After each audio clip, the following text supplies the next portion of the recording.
السلام علیکم ورحمۃ اللہ وبرکاتہ ان الحمد للہ نحمده ونستعینه ونستغفره ونعوذ باللہ من شرور انفسنا ومن سیئات اعمالنا من يهده الله فلا مضل له ومن يضلل فلا هادي له ونشهد ان لا اله الا الله واشهد ان محمدا عبده ورسوله اما بعد فإن خير الحديث كتاب الله وخير الهدي محمد صلى الله عليه وسلم أعوذ بالله السميع العليم من الشيطان الرجيم من همزه ونفخه ونفثه بسم الله الرحمن الرحيم سبحان الذي أسرى بعبده ليلا من المسجد الحرام إلى المسجد الأقصى الذي باركنا لنريه من آياتنا انه هو السمیع البصیر۔ تمام قسم کی حمد و ثنا، تعریف و کبریائی و بڑائی اللہ وحدہ لا شریک کے لیے لائق و دیبا ہے، جس نے ہمیں اور آپ کو پیدا فرمایا۔ بے شمار درود و سلام و تمام انبیاء علیہ السلام کی جماعت پر، بالخصوص میرے اور آپ کے آخری نبی سید المرسلین جناب محمد رسول اللہ صلی اللہ علیہ وسلم پر۔ اللہم صلی علی محمد وعلی آل محمد کما صلیت علی ابراہیم وعلی آل ابراہیم انکا حمید مجید۔ اللہم بارک علی محمد وعلی آل محمد کما بارکت علی ابراہیم وعلی آل ابراہیم انکا حمید مجید۔ سامعین اکرام، دینی ملی اسلامی ماں اور بہنوں، آج ہم نے قیام اللیل کے اندر، تراویح کے اندر 15واں پارہ سنا ہے، یعنی قرآن کے اندر جملہ 30 پارے ہیں، اس میں سے آج ہم نے 15 پارے کی تلاوت کی، جس کے شروعاتی الفاظ ہماری اور آپ کی زندگی میں ایک رات کے نام پر جاگا جاتا ہے، اس کا تذکرہ اس میں موجود ہے۔ تو آج اس 15 پارے کی ابتدائی آیتیں مجھے اور آپ کو کیا بتا رہی ہے، کیا سمجھا رہی ہے، بس اسی کے اوپر آج ہم گفتگو کریں گے۔ لیکن ہمارے معاشرے میں ان آیتوں کے تعلق سے کیا کام ہو رہا ہے، بس سرسری اسی پہ نظر ڈالیں۔ آئیے، اللہ رب العالمین فرماتا ہے سبحان الذی اسری بعبدہ لیلا من المسجد الحرام الى المسجد الاقصى الذي باركنا حوله لنريه من آیاتنا انه هو السمیع البصیر۔ اللہ رب العالمین فرماتا ہے پاک ہے وہ اللہ سبحانہ وتعالی جو اپنے بندے کو رات ہی رات میں مسجد حرام سے مسجد اقصی تک لے گیا، جس کے آس پاس ہم نے برکت دے رکھی ہے، اس لیے ہم اسے اپنی قدرت کی بعض نمونے دکھائیں۔ یقیناً اللہ تعالیٰ ہی خوب سننے والا اور دیکھنے والا ہے۔ یہ آیت کریمہ مجھے اور آپ کو بتلا رہی ہے کہ اللہ رب العالمین فرماتا ہے پاک ہے وہ اللہ جو اپنے بندے کو راتوں ہی رات میں مسجد حرام سے مسجد اقصی تک لے گیا، جس کے آس پاس ہم نے برکت دے رکھی ہے، اس لیے کہ ہم اسے اپنی قدرت کی بعض نمونے دکھائیں۔ یقینا اللہ تعالیٰ ہی خوب سننے والا اور دیکھنے والا ہے۔ جب اللہ رب العالمین قرآن مجید کی کسی آیت میں یہ کہے کہ سمیع بصیر، ہم سن رہے ہیں اور دیکھ رہے ہیں، تو یہاں پر کوئی آدمی اپنی طرف سے کسی طرح کی ہوشیاری نہیں کر سکتا، کیونکہ اللہ رب العالمین خود اپنی قدرت کو بیان کرتے ہوئے کہہ رہا ہے کہ میں خود سن رہا ہوں، میں خود دیکھ رہا ہوں، سمیع بصیر ہے۔ اللہ اپنی صفت کا تذکرہ کر کے کہہ رہا ہے کہ دیکھو اس معاملے کے اندر میں سن بھی رہا ہوں اور دیکھ بھی رہا ہوں کہ تم کیا کر رہے ہو۔ تو میری اور آپ کی زندگی اس آیت مبارکہ کے بارے میں کیا کر رہی ہے، اس کو رب دیکھ رہا ہے، اور اس بارے میں ہم کیا سنتے سناتے آئے ہیں وہ بھی رب سن رہا ہے۔ تو اللہ رب العالمین خود کہہ رہا ہے، کیوں؟ مشرکین مکہ کے اندر اللہ کے نبی صلی اللہ علیہ وسلم دعوت توحید جب پیش کر رہے تھے، تو احادیث میں آتا ہے ابو جہل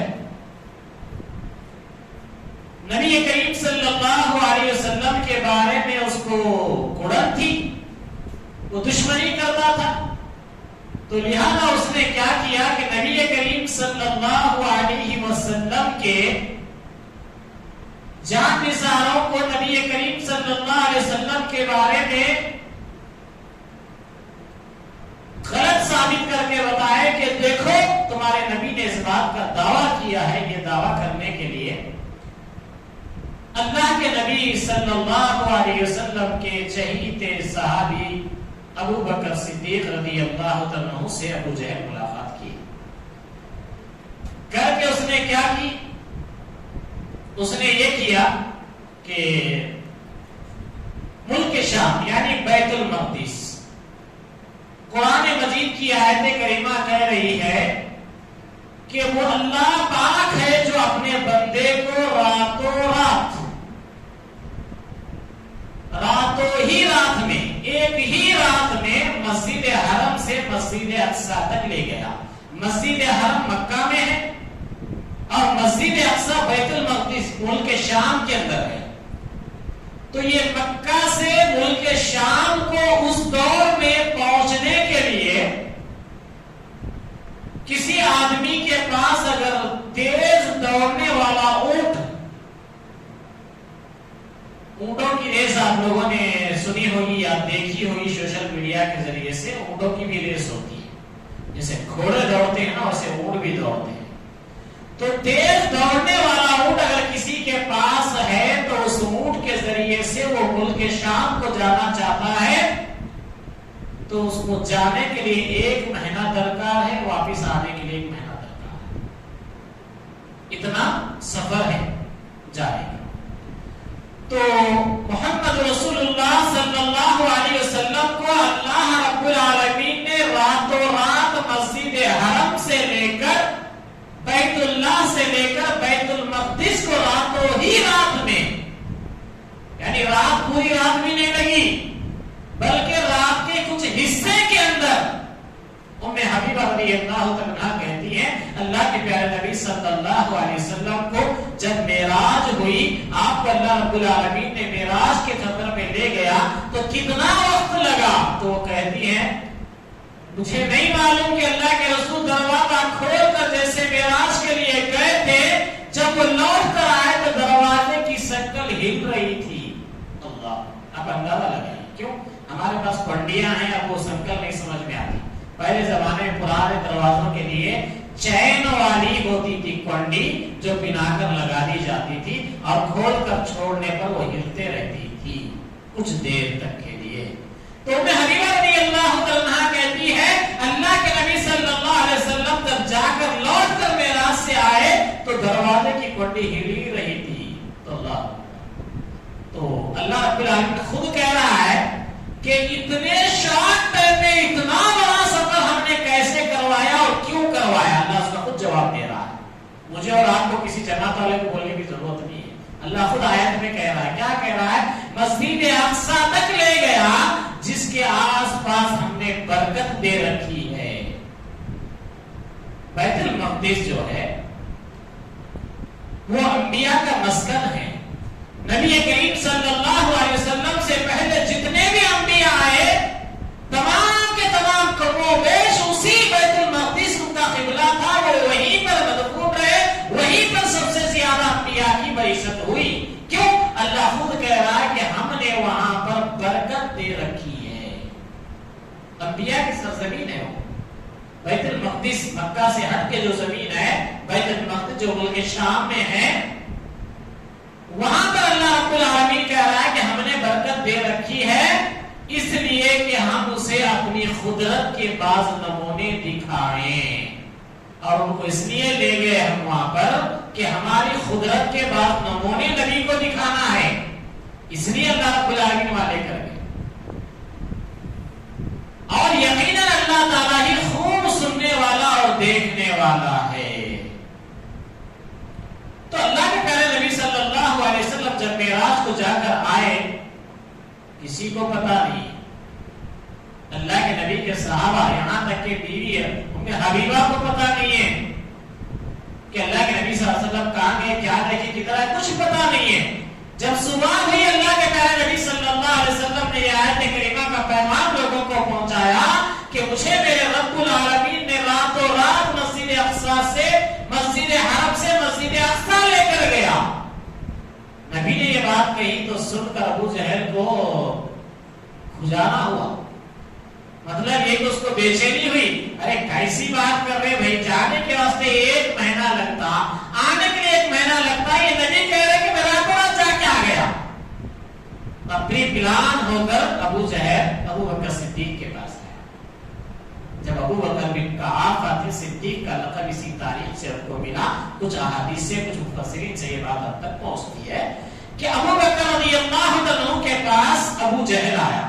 آ کر بولا ابو بکر تم تو ہوشیار آدمی ہے, تاجر آدمی ہے, تجارت کے لیے ملک شام کو جاتے آتے رہتے, تم کو معلوم ہے اگر کوئی ایک آدمی یہاں سے ملک شام کو جانا ہے تو کتنا وقت لگتا بولو.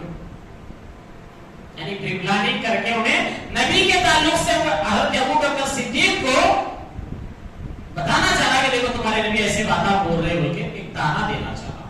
وہ پلاننگ کے ساتھ وہ آیا اور کہنے لگا کتنا وقت لگتا ہے تو ملک شام جاتے ہو. تو ابو بکر صدیق رضی اللہ عنہ نے کہا پہلے یہ بتاؤ کہ یہ بات کس نے کہی ہے کہ جو راتوں رات پہنچا. ابو بکر صدیق بولا دیکھو میں تم سے پوچھا, تم کہہ رہے ہو کہ ایک آدمی کو ملک شام جانے کے لیے 1 مہینہ لگتا, وہاں سے آنے کے لیے 1 مہینہ لگتا, تو 2 مہینے کا راستہ ہے. تم جس نبی پر ایمان لا کر کہہ رہے ہو وہ نبی کہہ رہے ہیں کہ میں راتوں رات وہاں پر جا کے آ گیا. ابو بکر کہنے لگے اگر یہ بات نبی نے کہی ہے تو یقیناً انہوں نے سچ کہا ہے. اللہ اکبر. دیکھیے دل بھی نہیں مان رہا, دماغ بھی نہیں مان رہا. وہ خود ابھی بولے ابو جہل کو کیا بول کے کہ جانے کے لیے 1 ماہ راستہ لگتا ہے, آنے کے لیے 1 ماہ درکار ہے.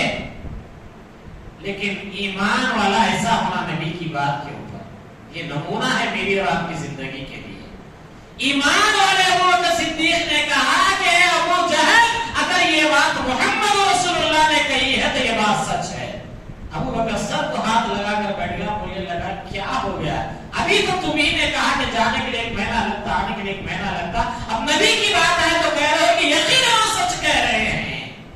اللہ, ایمان مسلمان کا ایسا ہونا چاہیے نبی کی بات کے بارے میں. نبی نے کسی بات کا حکم دے دیا تو مسلمان کٹ سکتا ہے, نبی کے اس حکم کو گرنے نہیں دے سکتا. نبی نے کسی بات کو منع کر دیا, مسلمان اپنے آپ کو مٹا سکتا ہے, نبی کی اس منع کردہ بات کو نہیں کر سکتا. یہ نبی پر ایمان. تو اللہ کے پیارے نبی صلی اللہ علیہ وسلم نے جب یہ بات کا اعلان کیا, معراج کا تذکرہ کیا, تو ابو جہل نے اس طرح کی پلاننگ کر کے ابو بکر صدیق کے پاس آیا. تو اللہ کے پیارے نبی صلی اللہ علیہ وسلم نے جب ابو بکر صدیق کے اس ایمان کو دیکھا تو کہا ابو بکر یقیناً یہ سچا ہے, صدیق ہے. ان کو صدیق کے لقب سے نواز دیا گیا اس لیے کہ انہوں نے زبان سے خود کہا کہ جانے کے لیے 1 مہینہ لگتا ہے, آنے کے لیے 1 مہینہ لگتا ہے. اس کے باوجود بھی اپنے دل اور دماغ کو بازو رکھا اور کہا کہ محمد رسول اللہ نے یہ بات کہی ہے تو سچ ہے. وہ جا کر آ سکتے, وہ اللہ کے رسول, ان کی بات جھوٹی نہیں ہو سکتی. ہم بولتے ہیں نا اللہ کے نبی کی بات حد کی لکیر ہے, اس میں کسی طرح کی شک و شبہ میرے اور آپ کے ایمان کو غارت کر دے گا. نبی کی بات میں کوئی شک و شبہ نہیں کر سکتے. تو اللہ رب العالمین نے فرمایا کہ ہم یہ رات میں نبی کو لے جانے کا مقصد یہ تھا کہ ہم اسے اپنے قدرت کے بعض نمونے دکھائیں. اللہ اکبر. آگے رب کہہ رہا ہے قدرت کے نمونے کیا تھے. اللہ کے نبی صلی اللہ علیہ وسلم کو معراج میں بیت اللہ سے بیت المقدس لے جایا گیا. وہاں پر حضرت محمد رسول اللہ نے تمام انبیاء کی امامت کی. یہ ساری باتیں حدیث کے اندر موجود ہے, یہ ساری باتیں حدیث سے ہمیں ملتی ہے. آگے اللہ رب العالمین فرماتا ہے وَآتَيْنَا مُوسَى الْكِتَابَ وَجَعَلْنَاهُ هُدًى لِبَنِي إِسْرَائِيلَ أَلَّا تَتَّخِذُوا مِن دُونِهِ وَكِيلًا. ہم نے موسیٰ کو کتاب دی اور اسے بنی اسرائیل کے لیے ہدایت بنا دیا کہ تم میرے سوا کسی کو اپنا کارساز نہ بنانا. اللہ رب بتا رہا ہے کہ ہم معراج کو نبی کو بلا رہے ہیں تو وہاں بھی کچھ دیں گے, لیکن پہلے لوگوں کو بھی ہم دیے تھے تو وہاں ان کو کیا حکم تھا, تم کو کیا حکم ہے, یہ غور کرنا ہے. موسیٰ کو کتاب دی اور اسے بنی اسرائیل کے لیے ہدایت بنا دیا. تو یہ قرآن میرے اور آپ کے لیے کیا ہے؟ ہدایت ہے. ہدی للناس وبینات من الہدی والفرقان. اور اسی قرآن کے ذریعے معلوم ہو رہا ہے کہ نبی کو معراج ہوئی. اور ایسا نہیں خواب میں نہیں، نبی جسم کے ساتھ معراج پر گئے. ہم نے موسیٰ کو کتاب دیا اور اسے بنی اسرائیل کے لیے ہدایت بنا دیا کہ تم میرے سوا کسی کو اپنا کارساز نہ بنانا. ایک اللہ کی توحید کا حکم بنی اسرائیل کو بھی تھا، آپ کو اور مجھے بھی ہے. لیکن بدقسمتی ہماری اور آپ کی یہ ہے کہ ہمارے علماء اس قرآن کو کھول کھول کر بیان نہیں کرتے. اسی لیے ہم رمضان آنے سے پہلے شب معراج کے نام سے ایک رات جگ لے کے خوش ہو جاتے ہیں. شب معراج میں کیا ملا، کیوں ملا، کئی کو ملا، اسے کوئی تعلق نہیں ہے. شب معراج میں رب آسمانوں کے اوپر بلا کر نبی کو نمازیں دے رہا ہے. لوگ بولے رات کو پکڑو، نمازوں کو چھوڑ دو. اگر نمازوں کو پکڑیے تو زندگی بھر پڑھنا پڑتا. لہذا ہوشیار لوگ بولے کہ نہیں اب کام نہیں ہوتا ہمارے سے، لہذا رات کو پکڑ لو، عمل کو چھوڑ دو، جو کرنا ہے اس کو چھوڑ دو. تو اس رات میں رب نے بلایا تو محمد رسول اللہ صلی اللہ علیہ وسلم آ کر لوگوں کو بتائے کہ میرے ساتھ ایسا معراج کا واقعہ پیش آیا. تو سب سے پہلے مشرکین مکہ تعجب میں آ گئے کہ یہ نبی کیا کہہ رہے ہیں کہ رات معراج کر کے آئے. پھر انہیں مشرکوں نے نبی کے ماننے والوں کو گمراہ کرنا چاہا، نبی کے ماننے والوں کے تشبہ شبہ پیدا کرنا چاہا. تو رب نے یہ آیت کریمہ نازل کر کے بتا دیا سبحان الذی اسری بعبدہ لیلا من المسجد الحرام. وہ اللہ پاک ہے، وہ پروردگار پاک ہے جس نے اپنے بندے محمد صلی اللہ علیہ وسلم کو راتوں رات مسجد حرم سے لے کر بیت المقدس لے گیا. اللہ راتوں رات ہی میں لے کر گیا، یہ رب بتا رہا ہے. لیکن ہمارے پاس خوف کو کون سمجھائے؟ عبادت کے نام پہ ہم پوری رات جگ لیتے ہیں، لیکن اس رات میں جو ملا ہے نبی کا، اس کے اوپر ہمارا کوئی فوکس نہیں. نبی کے گھرانہ سو رہا ہے، نبی کے صحابہ سو رہے ہیں. ابو بکر صدیق کو نہیں معلوم اس رات میں کہ نبی کو معراج ہوئی ہے. صبح جا کے ابو جہل جو پلاننگ کر کے سوالات کر رہا تو تب معلوم ہو رہا ہے کہ اللہ کے رسول نے یہ بات کہی ہے. جب تک حضرت ابو بکر صدیق کو نہیں معلوم کہ اللہ کے نبی کو راتوں رات معراج ہوئی ہے. لیکن یہ 1400 سال کے بعد مسلمانوں کے پاس یہ عمل رائج ہو چکا ہے کہ آج کی رات جگنے کی ہے. چلیے اللہ رب العالمین فرماتا ہے آگے، اے ان لوگوں کی اولاد جنہیں ہم نے نوح کے ساتھ سوار کر دیا تھا، وہ ہمارا بڑا ہی شکر گزار بندہ تھا. اللہ رب العالمین نوح علیہ السلام کو جو 9 پر 50 برس دعوت توحید دیتے رہے، ان کی دعوت توحید کے بعد بھی لوگوں نے ایمان نہیں لائی تو اللہ نے ان کے بعد عذاب اس قوم کے اوپر بھیجا کہ سارے پانی سے ان کے ملک کو بھر دیا. تب اللہ رب العالمین نے ان کو کچھ لوگوں کو ان کے ساتھ سوار ہو کر جانے کی جو ایمان والوں کو توفیق دی تھی. حضرت نوح علیہ السلام 950 سال دعوت توحید کا کام کر رہے ہیں، اللہ کا کلام بندوں کو پہنچا رہے ہیں. تو 950 سال میں کتنے لوگ ہاتھ آئے معلوم؟ مفسر لکھتے ہیں 80 یا 83 لوگ ہاتھ آئے. 80 یا 83 لوگ آدمی ایمان لائے تھے، وہ بھی مرد بچے بوڑھے سب ملا کر. اتنے لوگوں کو لے کر حضرت نوح علیہ السلام کی کشتی وہاں عذاب سے نکل کر اللہ نے جہاں تک چاہا ان کو لے کر آیا. اس کا ذکر کر کے رب کہہ رہا ہے، اے ان لوگوں کی اولاد جنہیں ہم نے نوح کے ساتھ سوار کر دیا تھا، وہ ہمارا بڑا ہی شکر گزار بندہ تھا. ادھورے زمین پر جو بھی انسانیت نظر آ رہی ہے نا، یہ سب حضرت نوح علیہ السلام پر ایمان لا کر آئے ہوئے لوگوں کی نسل ہے. کیوں؟ جو نہیں آئے تھے وہاں ساری انسانیت کو اللہ نے غرق کر کے ختم کر دیا تھا.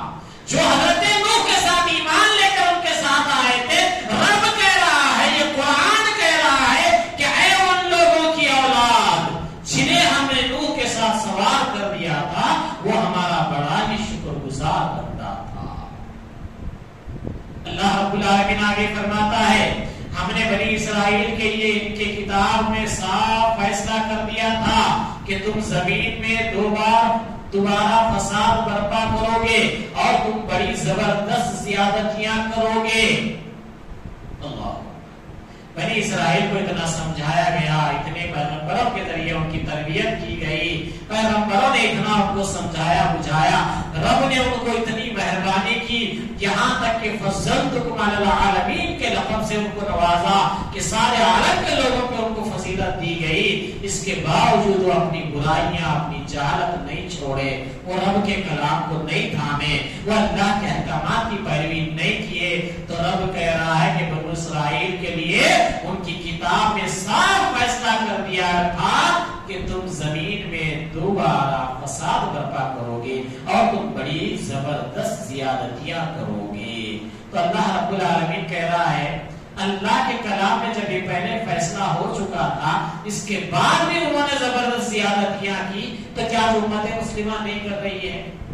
دین کے نام پر زیادتیاں ہو رہی ہے، دین کے نام پہ زبردستیاں ہو رہی ہے. رب کہہ رہا ہے کہ کتاب ان کو دی گئی، ان کی کتاب میں یہ صاف کہہ دیا گیا تھا کہ تم زمین میں دوبارہ فساد برپا کرو گے اور تم بڑی زبردست زیادتیاں کرو گے.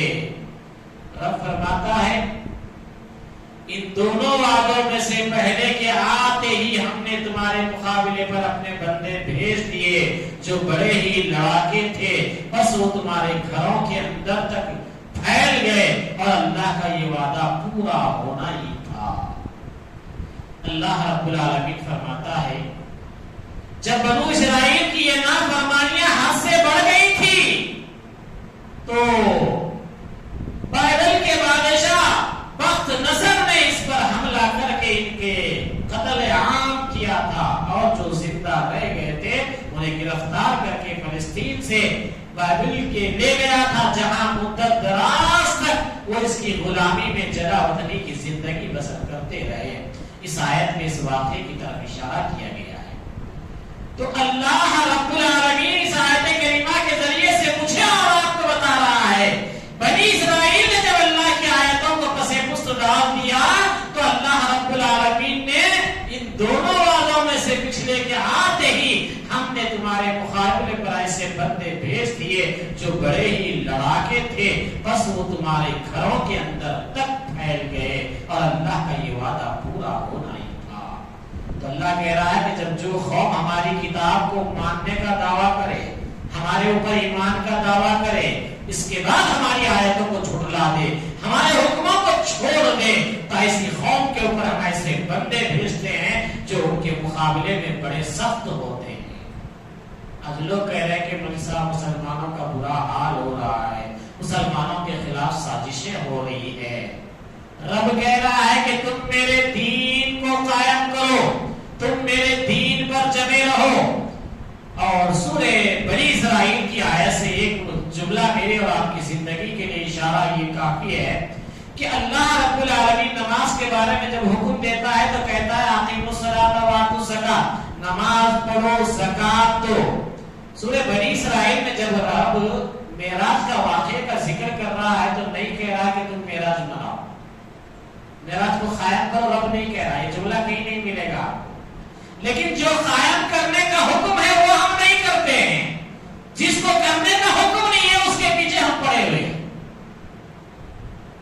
مسجد کے بازو کوئی بیوہ بھوکی مر رہی ہوگی، کسی کو پرواہ نہیں ہے، لیکن مسجد پہ ہم 10,000 کی لائٹنگ برابر سجائیں گے. یہ ہو رہا ہے ہمارے معاشرے.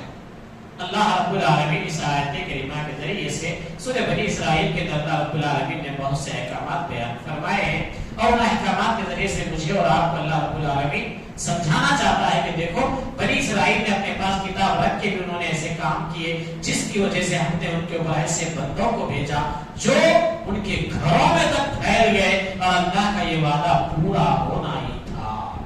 آج بھی مسلمانوں کی بچیاں غیروں سے شادیاں کر رہی ہے تو کیا داماد بن کر وہ ہمارے گھروں میں نہیں گھسے؟ سوچ لیجیے کدھر ہم جا رہے ہیں، کس طرف اشارہ ہو رہا ہے. رب کہہ رہا ہے ہم ایسے بندے تمہارے گھروں میں تک پھیلا دیے جو تمہارے اوپر بڑے بھاری تھے. آج بچیاں زندگی کی پناہ مانگ رہی ہے، زندگیوں کی بھیک مانگ رہی ہے کہ ہم مسلمان قوم کیسے گھرانوں میں آ گئی. نیشنل میڈیا انٹرویو دے رہی ہے بچیاں کہ کہ ہمارے ساتھ ان غیروں نے شادیاں کر کے یہ سلوک کیا، ہمارے کو ایسا استعمال کیا، ہمارے ساتھ یہ برائیاں کی، میڈیا چلا رہا ہے۔ رب کہہ رہا ہے کہ جب ہمارے احکامات کی نافرمانی کی جائے گی تو ہمارا وعدہ، ہمارا عہد ایسا ہے کہ ہم تمہارے گھروں میں ایسے بندوں کو پھیلا دیں گے جو تمہارے اوپر بھاری ہوں گے۔ اللہ رب العالمین آگے فرماتا ہے سورہ بنی اسرائیل کی آیت نمبر 6 میں آپ کے سامنے رکھ رہا ہوں، پھر ہم نے ان پر تمہارا غلبہ دے کر تمہارے دن پھیرے اور مال اور اولاد سے تمہاری مدد کی اور تمہیں بڑے جتے والا بنا دیا۔ تمہاری حالت یہ ہو گئی کہ تمہارے بچے قید کر دیے گئے، تم لوگوں کو مظلوم بنا دیا گیا، تم کو غلام کر دیا گیا، تو رب کہہ رہا ہے کہ ہم پھر تمہارے دنوں کو پھیر دیے، تمہارے دنوں کو بدل دیے اور تمہیں ہم مال اور اولاد سے تمہاری مدد کی۔ اللہ کیسی مدد کرتا؟ مال اور اولاد کے ذریعے۔ آج ہم وہی اولاد کے بارے میں یہ سوچیں کہ نہیں پیسہ جیتا چیتے ہو تو نہیں، پھر اللہ کا دیا ہوا ہے نا، حساب بھی تو تمہیں کو دینا ہے، کیسا جیتا چینے نہیں چھوڑ سکتے اس کو۔ اور مال بھی یہاں جادو کہاں جاتا نہیں، کیوں؟ اللہ رب العالمین ایمان والوں سے کہہ رہا ہے ہم مال اور جان کے بدلے جنت کا سودا ایمان والوں سے کر چکے ہیں۔ یہ مال اور جان دونوں جنت کے عوض میں اللہ نے ایگریمنٹ کر لیا ہے۔ ایمان والوں کی جان اور ایمان والوں کا مال اللہ کی رضا کے لیے ہی خرچ ہوا، تبھی اسے جنت ملنے والی ہے۔ اگر جان بھی اپنی منمانی جی لی، جان بھی اپنی منمانی لگا دی، مال بھی اپنی منمانی لگا دیا، تو پھر جنت کا اگریمنٹ کینسل بھی ہو سکتا ہے۔ جنت چاہیے تو یہ دونوں چیزیں اللہ کی امانت ہے ہمارے پاس، یہ جان اور یہ مال دونوں کو برابر حساب سے اللہ کے یہاں لے کر پہنچنا ہے۔ تو اللہ رب العالمین فرماتا ہے پھر ہم نے ان پر تمہارا غلبہ دے کر تمہارے دین پھیر دیے اور مال اور اولاد سے تمہاری مدد کی اور تمہیں بڑے جتے والا بنا دیا، بڑے خاندان قبیلے والا بنا دیا۔ کیا مسلمان کم ہیں دنیا میں؟ نہیں ہے نا؟ کیا مسلمانوں کی کنٹریاں کم ہیں؟ الحمدللہ 54-56 ملک زمین کے اوپر اسلامی سلطنت کا جھنڈا لہرا رہی ہے، اسلامی سلطنت کا دعویٰ کر رہی ہے۔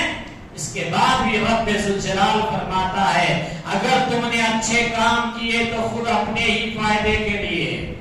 رب کہہ رہا ہے دیکھو یہ سو پیچھے کی کہانیاں تم کو یاد دلا کے، پیچھے گزری ہوئی قوموں کے تذکرے تمہارے سامنے کر کے ہم تمہیں کہہ رہے ہیں اگر تم نے اچھے کام کیے تو خود اپنے ہی فائدے کے لیے، اور اگر تم نے برائیاں کی تو بھی اپنے ہی لیے۔ پھر جب دوسرے وعدے کا وقت آیا تو ہم نے دوسرے بندوں کو بھیج دیا۔ اللہ کہہ رہا ہے کہ پہلے بندے ایسے بھیجے کہ وہ تمہارے گھروں میں گھس گئے، تمہارے اوپر بھاری پڑ گئے، پھر تمہارے بچوں کو قتل کر دیے، تم کو غلام بنا لیے۔ آج بھی ہندوستان کا نقشہ یہی کہہ رہا ہے، آج بھی غیر قومیں یہی کہہ رہی ہے کہ یہ ملک ان کا نہیں ہوتا، یہ لوگ یہاں رہنے کے حقدار نہیں ہیں۔ ہماری سیاستیں نوٹوں کے اوپر آرام کر رہی ہے، کرنے دیجئے۔ رب کہہ رہا ہے کہ یہ حق ہے، ہو کر رہنے والا ہے، اگر تم نے ہمارے دین کی ناقدری کی تو۔ اگر تم نے اچھے کام کیے تو خود اپنی ہی فائدے کے لیے کیے، اگر تم نے برے کام کیے تو بھی اپنے ہی فائدے کے لیے، اپنے ہی نقصان کے لیے کیے۔ پھر جب دوسرا وعدے کا وقت آیا تو ہم نے دوسرے بندوں کو بھیج دیا تاکہ وہ تمہارے چہرے بگاڑ دیں اور پہلی دفعہ کی طرح پھر اسے مسجد میں گھس جائیں اور جس چیز پر قابو پائیں توڑ پھوڑ کر دے، جڑ سے اکھاڑ دے۔ اللہ لفظ کیا استعمال ہو رہا ہے؟ مسجد میں گھس جائیں۔ آج کیا نہیں سن رہے ہم؟ بعض حضرات نے تو کہا کہ اس دور سے دشمن سے مراد کسی اپنی جس نے حضرت عیسیٰ علیہ السلام کی تلاش آوری سے کچھ پہلے دوبارہ بیت المقدس پر حملہ کر کے یہودیوں کا قتل عام کیا تھا، اور بعض حضرات نے کہا ہے کہ اس سے مراد حضرت عیسیٰ علیہ السلام کے رفع آسمانی کے بعد روم کے شاہ تیوس سے حملہ ہے۔ اگرچہ بنی اسرائیل پر مختلف زمانوں میں بہت سے دشمن مسلط ہوتے رہے ہیں، لیکن ان دو دشمنوں کا ذکر اللہ رب العالمین نے خاص طور پر اس لیے فرمایا ہے کہ ان کے حملوں میں انہیں سب سے زیادہ نقصان اٹھانا پڑا، اور ان میں پہلا دشمن یعنی بخت نصر اور اس پر اس وقت مسلط کیا گیا جب انہوں نے حضرت موسیٰ علیہ السلام کی شریعت کی خلاف ورزی کی، اور دوسرا دشمن اس وقت مسلط کیا گیا جب انہوں نے حضرت عیسیٰ علیہ السلام کی مخالفت کی۔ آگے یہ فرمایا گیا ہے کہ اگر تم حضرت محمد رسول اللہ کی مخالفت کرو گے تو تمہارے ساتھ بھی ویسا ہی سلوک دہرایا جائے گا، دوبارہ ویسا ہی حال کیا جائے گا جیسا پہلے۔ سورہ بنی اسرائیل یہ کہہ رہی ہے میرا واقعہ مجھے اور آپ کو اس بات پر ڈرا رہا ہے، لیکن افسوس کہ ہم لوگ اس کے علاوہ اور نہیں مگن ہیں۔ تو اللہ رب العالمین فرماتا ہے مسجد میں گھس گئے، آج کتنے واقعات نہیں سننے آ رہے، یو پی میں ایسا ہوا، وہاں یہ ہوا، لوگ مسجدوں میں گھس گئے، نمازیوں کو مار دیے، ہو رہا نا؟ تو یہ سارے فتنوں کی نشانی رب کہہ رہا ہے اگر تم اچھے کام کیے تو خدا اپنے ہی فائدے کے لیے کیے۔ اب مولویوں کو بیٹھ کے اچھا کام کرنا، قوم کو توحید بتانا، اللہ سے جوڑنا، برائیوں سے روکنا اگر یہ نہیں ہو سکتا ہے تو پھر انتظار کرو جس طرح بنی اسرائیل کے اوپر ذلت آئی وہ ذلت تمہاری امت پر آئی۔ اللہ رب العالمین سورہ بنی اسرائیل کی آیت نمبر 8 میں فرماتا ہے عَسَىٰ رَبُّكُمْ أَن يَرْحَمَكُمْ وَإِنْ عُدْتُمْ عُدْنَا وَجَعَلْنَا جَهَنَّمَ لِلْكَافِرِينَ حَصِيرًا۔ امید ہے کہ تمہارا رب تم پر رحم کرے، ہاں اگر تم پھر بھی وہی کرنے لگو گے تو ہم دوبارہ ایسا ہی کریں گے، اور ہم نے منکروں کا قید خانہ جہنم کو بنا رکھا ہے۔ رب کہہ رہا ہے وہ دو قومیں ایسا کی تو ان کے ساتھ ہم نے پھر ویسا ہی کیا، اب تم بھی ایسا کرو گے تو ہم تمہارے ساتھ بھی یہ کریں گے، اور ہم نے منکروں کا قید خانہ جہنم کو بنا رکھا ہے۔ مسلمانوں کے گھر زمین پہ جل رہے، کیا یہ جہنم بنے ہوئے نہیں ہے؟ مسلمانوں کی اولادیں جل رہی ہے، مسلمانوں کی نسلیں جل رہی ہے، رب اشارہ دے رہا ہے دیکھو ابھی بھی تمہیں توبہ کرنے کی ضرورت ہے، ابھی بھی تمہیں جو رب کی نازل کرنا شریعت ہے اسے تھامنے کی ضرورت ہے، اب بھی لوٹ کر اللہ کے دین کی طرف آنے کی ضرورت ہے۔ سورہ بنی اسرائیل کی آیت نمبر 9 کہہ رہی ہے یقیناً یہ قرآن وہ راستہ دکھاتا ہے جو بہت ہی سیدھا ہے، اور ایمان والوں کو جو نیک اعمال کرتے ہیں اس بات کی خوشخبری دیتا ہے کہ ان کے لیے بہت بڑا اجر ہے۔ اللہ، یہ قرآن کا ذکر اب ہو رہا ہے 9ویں آیت کے اندر۔ اللہ کہہ رہا ہے کہ یقیناً یہ قرآن وہ راستہ تمہیں دکھاتا ہے جو بہت ہی سیدھا ہے، اور ایمان والوں کو جو نیک اعمال کرتے ہیں اس بات کی خوشخبری دیتا ہے کہ ان کے لیے بہت بڑا اجر ہے۔ یہ قرآن خوشخبری دے رہا ہے، یہ قرآن میری اور آپ کی زندگی میں ہے۔ میرے بھائیو اس قرآن کو اگر آج ہم نے چھوڑا ہے تو یقیناً ہماری زندگیوں کے اندر تباہیاں آ رہی ہے۔ اس قرآن کو یقیناً ہم نے اگر پڑھنا اس کا مشغلہ اگر ہم نے ختم کر لیا ہے تو یقین جانیے کہ بنی اسرائیل کے حالات ہمارے اوپر پھر سے دہرائے جا رہے ہیں۔ آیت نمبر 10 میں رب کہتا ہے وَأَنَّ الَّذِينَ لَا يُؤْمِنُونَ بِالْآخِرَةِ اعتدنا لهم عذابا الیما، اور یہ کہ جو لوگ آخرت پر یقین نہیں رکھتے ان کے لیے ہم نے دردناک عذاب تیار کر رکھا ہے۔ یہ بات اس لیے بار بار دوہرا کر کہہ رہا ہے کہ لوگ اپنے دین سے، اپنے نبی کی تعلیم سے، اپنی کتاب سے تب ہی ہٹ جاتے ہیں، تب ہی پلٹ جاتے ہیں جب یہ آخرت بھلا بیٹھتے ہیں۔ بنی اسرائیل بھی آخرت بھلا دیے تھے، بولے نہیں یہ کمانا کھانا زندگی ہے، سمجھے آخرت کچھ بھی نہیں ہے، یہی سب کر لینا، کھا لینا، مر لینا، جانا، بس اب آخر جو ہوگا دیکھا جائے گا، ہے نا؟ مسلمانوں کی مثال میں بھی دیکھیں گے وہاں کا کون دیکھے اپنا، پہلے یہاں تو چیلیں گے لوگ تھے نا۔ تو رب کہہ رہا ہے ایسا نہیں ہے، یہ کہ جو لوگ آخرت پر یقین نہیں رکھتے ہیں ان کے لیے ہم نے دردناک عذاب تیار کر رکھا ہے۔